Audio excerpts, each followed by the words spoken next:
looking forward perhaps to when lockdown restrictions eventually ease, perhaps could you share what you think your approach to people capability programs will be?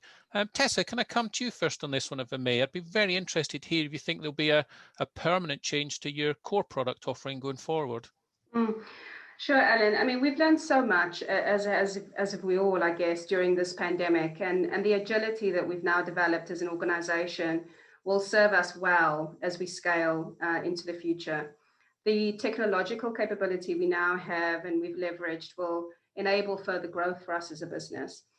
Instructor-led virtual training, as well as strengthened capability through using a new LMS system called Learning Hub that the training team have deployed into the territories, will definitely ensure that we can upskill and develop teams at scale.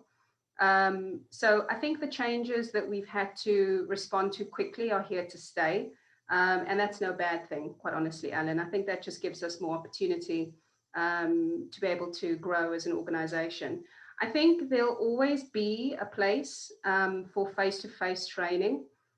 Personally, I think it's where some of the most important connections are made. What about you, Margaret? How do you see your approach to people development shaping up as the year unfolds? Yeah, no, I agree with you, Tessa. I think we'll always in HSBC continue to have a blended model to training with a mix of face-to-face and online offerings. I mean, HSBC has got phenomenal state-of-the-art university training facilities in some of its key hubs, like Birmingham and Hong Kong, and they're amazing facilities that do allow for large-scale events to take place where you have the benefit of networking on a larger scale. And you mentioned, making connections there.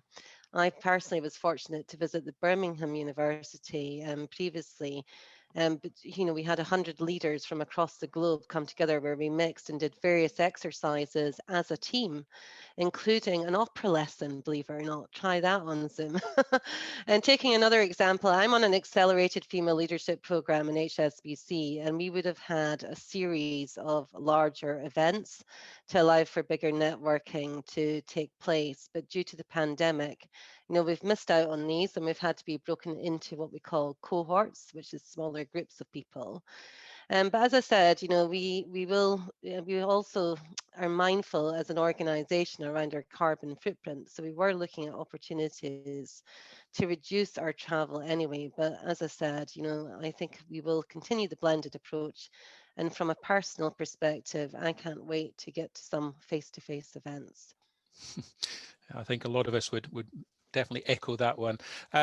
So finally, Katrina, you're in your local market in Australia, you're already beginning to emerge from lockdown, whereas other markets are not there yet, certainly not here in the UK. And I just wonder, how is that influencing, perhaps your short-term and your longer-term approaches to people development?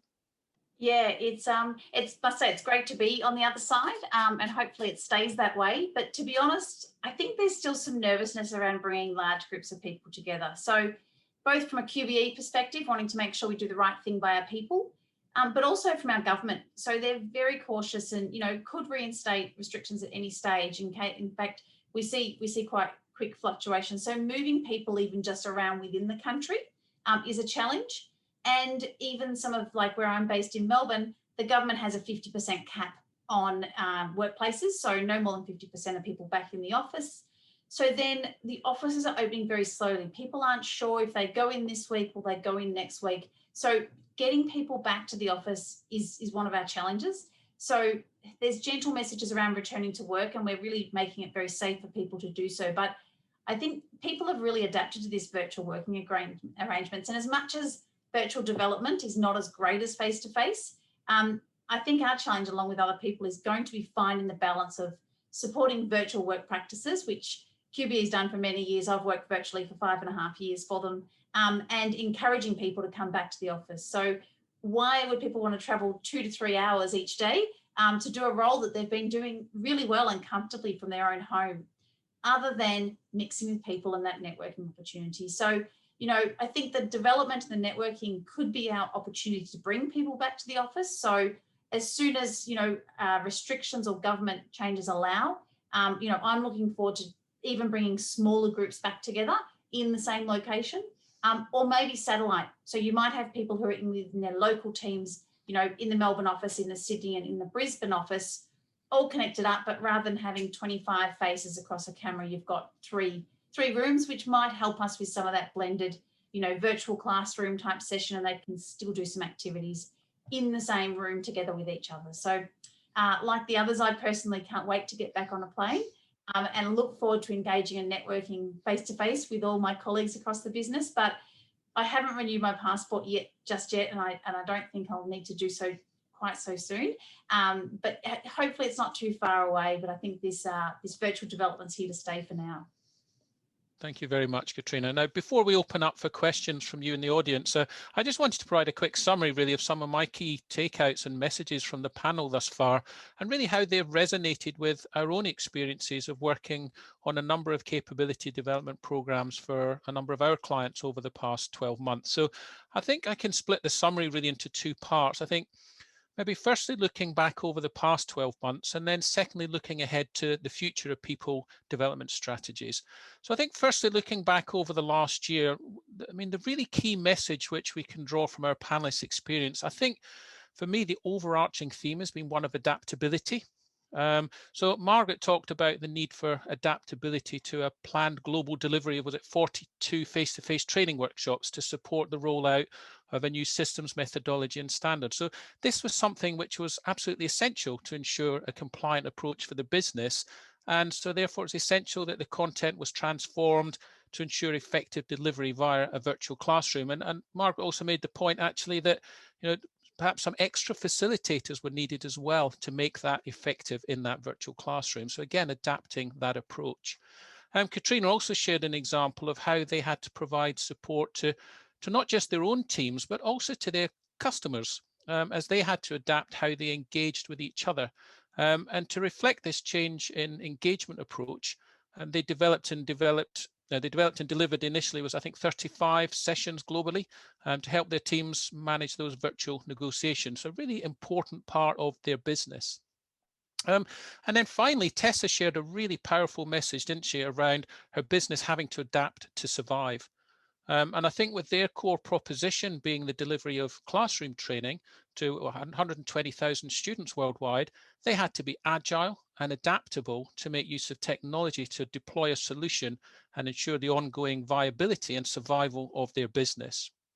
I think all three also talked about how their rollout plans had to recognise both the practical and the emotive challenges that their teams were facing at home in juggling work, childcare, homeschooling, connectivity issues. So again, adaptability and flexibility in solutions were really essential. So I think it's really clear that in common with many organisations, and probably resonate with a number of you on the call today, that plans quickly had to be made to ensure the delivery of both essential existing programmes, but also to develop and roll out new solutions to support the teams operate effectively from home. And indeed, for us here at Customer Attuned, what initially started as just a small add-on training workshop for a client to support their team's transition to dealing with customers remotely, subsequently evolved into our Managing Relationships in a Virtual World workshop that quickly became one of our most in-demand programs that we've ever launched. So I think that's really my summary of looking back of the last 12 months, I think, where adaptability and resilience have been really, really key. But now really for the second part of the summary, which is looking forward, and I suggest perhaps more importantly, what does the future hold? And here I think I picked up again on a couple of really key themes from our panelists. The first being flexibility, and the second being the power of connections and networking. So I think firstly picking up on Tessa's point that not only did they deploy a solution to ensure survival, they also had an eye on their future, and they developed a solution that would offer perhaps greater proposition flexibility going forward, that would support growth plans. And Katrina highlighted the ongoing need to be flexible to respond to changing employee work practices.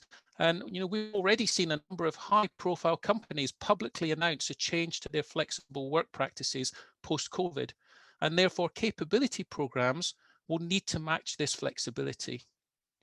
I think secondly, all three of our panelists mentioned the element of face-to-face events, which is not often added as a core objective or a core measure of success, but I think one which is invaluable, and that is the one of networking. So Margaret mentioned how the larger networking opportunities of events and development programs have been missed. Tessa highlighted that often the most important connections we make are at training workshops and other face-to-face events. And actually, Katrina even suggested that the hook of networking opportunities might be what's needed to encourage employees to come back to the office. So finally, just one other point, if I may, that hasn't come out today, but I think it certainly will play a part in the future of people capability strategies, and that's the one of cost. And the clear message I've had from clients is that we can't assume that virtual equates to less cost. So yes, there are obvious benefits in negligible travel costs, venue costs, and the travel time required to attend face-to-face sessions. However, to be engaging and effective in a virtual classroom, often smaller class sizes are critical. So the workshop may have to be delivered more often. And Margaret alluded to that as well, didn't she, with the additional number of facilitators that they needed to engage. And I think good practice delivery in a virtual class often requires a delivery team of at least 2 as well. I think at any moment in time, one might be facilitating or leading the training content, whilst the other might be managing the virtual classroom. So the audience engagement is really high and is helped as well by having perhaps a change in voices as you're delivering the session. So in reality, the actual savings overall, could well outweigh the additional facilitation and delivery cost. But I think my final message, it's important to recognize that this may not be the cost nirvana that perhaps our colleagues in finance think it might be. So really just to wrap up, what our 3 panelists have shared with us today echoes what many of our clients have told us in recent months, and that is that approaches to people development strategies will change, potentially with more use of virtual classrooms to support the future plans, continuing to be part of blended solutions, but face-to-face will continue to play a part. And I think the flexibility of the virtual classroom will allow businesses to pick and choose the most effective approach to meet the needs of their employees on that business. So I'd just like to say a massive thank you for all of you on behalf of all the team at Customer Attune, to all of our panel members for giving up their time to prepare and join us today, and also for you for all joining as well. I'm sorry if you didn't get your question answered, but if you do want to discuss anything further, then please do get in touch. We'd love to hear from you. Just as a reminder, we will prepare a short session summary as well as a number of bite-sized videos from today's session. These will be posted on our website in due course. And if you're interested in being a panelist on any future discussions, again, please just let us know via the chat facility. We'd love to have you on board for one of our future events. So thank you all very much for joining, and enjoy the rest of your day. And we hope that we get the chance to meet you in person at some point in the future. Thank you, and we'll see you all soon.